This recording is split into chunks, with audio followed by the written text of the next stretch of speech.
ఆరాధనలోనే అద్భుతాలు జరిగేది.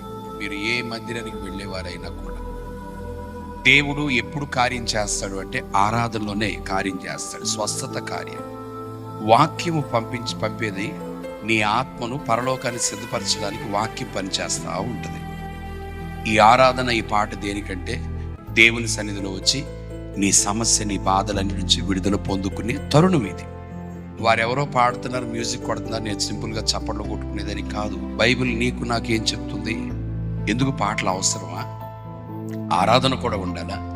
ఎందుకు అవసరం? ఇది దేవుడు నీవిచ్చిన క్రమం. యెషయా గ్రంథంలో చెప్పబడుతున్న మాట, ఉజ్జియా మృతి నొందిన దినమున అత్యున్నత సింహాసనమందు దేవుణ్ణి నేను చూశానండి. ఎట్లా చూసావు యెషయా గారు అనంటే, ఆలయంలోకి అట్లా వెళ్ళాను, శరాపులు 2 రెక్కలతో కాళ్ళు కప్పుకుని, 2 రెక్కలతో ఎగురుతూ, 2 రెక్కలతో ముఖము కప్పుకుని, సైన్యములకు అధిపతియగు యెహోవా పరిశుద్ధుడు పరిశుద్ధుడు పరిశుద్ధుడని గానము ప్రతిగానం. గానము మేము పాడేది గానం, మీరు పాడేది ప్రతిగానం. అంటే కలిసి వారు ఆరాధిస్తున్నప్పుడు అప్పుడు మందిరానికి వచ్చిన యెషయా ప్రవక్త ఆరాధనలో పాలు పంపులు పొందాడు. ఆయన కూడా గాన ప్రతిగానం నిమగ్నమయ్యాడు. కాబట్టి దేవుణ్ణి చూసి ఆయన ఏ స్థితిలో వచ్చాడు? పాపపు పెదవులు కలిగిన వాడు.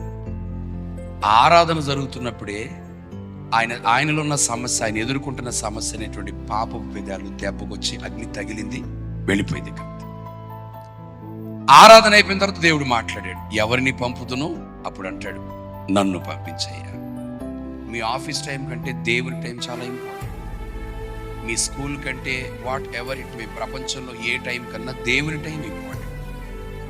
ఆ టైంలో ప్రభు సన్నిధికి వస్తే ఆ కృప నడిపింపు వేరు. వచ్చిన తర్వాత పాటలు ఎందుకు ఉంటాయి? మరీ 2 గంటలు వాకింగ్ చెప్తూ పతివుడు పారిపోతాండే అన్న ఉద్దేశంతో మన కాళ్ళు మోకరించినంత సులభంగా, చేతులు కొట్టినంత చేతులు చప్పట్లు కొట్టినంత సులభంగా మన హృదయం రాదు కదండి. బయట ఎన్నో చోట్ల తిరుగుతుంటుంది.